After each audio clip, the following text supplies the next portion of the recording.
حضرت داؤد علیہ السلام کی قوم کے 70,000 افراد سمندر کنارے ایلا نامی بستی میں رہا کرتے تھے۔ ان لوگوں کو اللہ نے ہزاروں نعمتوں سے نوازا تھا، لیکن جب راحت و سکون آیا تو یہ اللہ کی عبادت سے محروم ہو گئے اور اللہ کی مخلوقات پہ ظلم کرنے لگے۔ تو یوں اللہ نے ان کو خبردار کیا کہ ہفتے میں ایک دن، ہفتہ کے دن شکار نہ کیا کرو۔ اتوار سے لے کے جمعہ تک جتنا شکار پکڑنا ہے پکڑ لو، لیکن ایک دن اللہ کی عبادت اور مخلوقات پہ امن کے لیے رکھ دو۔ یوں اللہ نے ان کا امتحان لینا شروع کر دیا۔ وہ اتوار سے لے کے جمعے تک سمندر میں مچھلیاں پکڑنے لگتے تو مچھلیاں زیادہ مقدار میں ہاتھ نہ آتی، اور ہفتے کے دن سمندر کو دیکھتے تو ان کو بڑی بڑی مچھلیاں نظر آنے لگتی۔ ان لوگوں میں سے ایک شخص کو شیطان نے ورگلایا کہ پریشان کیوں ہوتے ہو، میری ترکیب پہ عمل کرو، تم شکار سے کبھی محروم نہیں رہو گے۔ تو بس شیطان کے کہنے پر اس شخص نے ہفتے کے دن کانٹا لگا کے ڈوری کو سمندر میں ڈال دیا تاکہ مچھلی پھنسے، اور شیطان نے کہا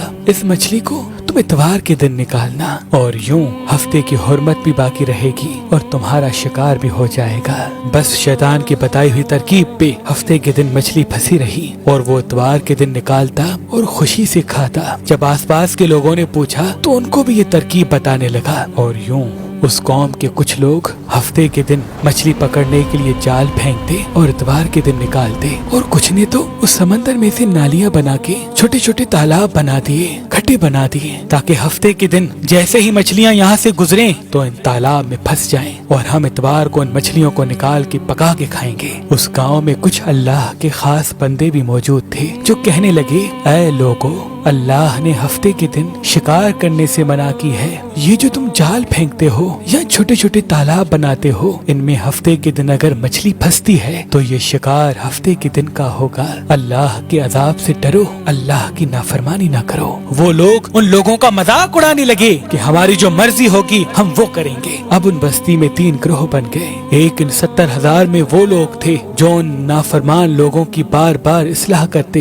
دوسرے وہ جو ان لوگوں سے نفرت کرتے اور خاموشی اختیار کیے ہوئے تھے، اور تیسرے وہ جو گمراہ ہو کر اللہ کی نافرمانی کر رہے تھے۔ تو یوں نیک بندوں نے اس بستی کے بیچ میں سے دیوار کو کھڑا کر دیا اور یہ حکم نافذ کیا کہ اللہ کی نافرمانی کرنے والے اس طرف ہو جائیں اور ہم جو اللہ کے فرما بردار ہیں وہ اس طرف رہیں گے۔ وہ صالح لوگ بار بار ان سے کہتے رہے، اے لوگو، اللہ سے ڈرو، قوم سمود، قوم لوط کا جو حشر ہوا اس کو یاد کرو، اللہ کی نافرمانی نہ کرو ورنہ تم پہ بھی کوئی عذاب آئے گا۔ وہ سارے نافرمان جن کی تعداد تقریباً 12,000 تھی، سب ہنستے رہے کہ یہ تو سب کتابی باتیں ہیں، ہم پہ کوئی عذاب نہیں آئے گا۔ بس جیسے ہی وہ گروہ 2 حصوں میں تقسیم ہو گیا، ایک وہ جو اللہ کے فرما بردار بندے دیوار کے اس طرف تھے، اور دوسرے وہ جو نافرمان بندے جو دیوار کے اس طرف تھے۔ وہ نافرمان پوری رات ہنستے رہے، مذاق اڑاتے رہے، اور وہ اللہ کے خاص بندے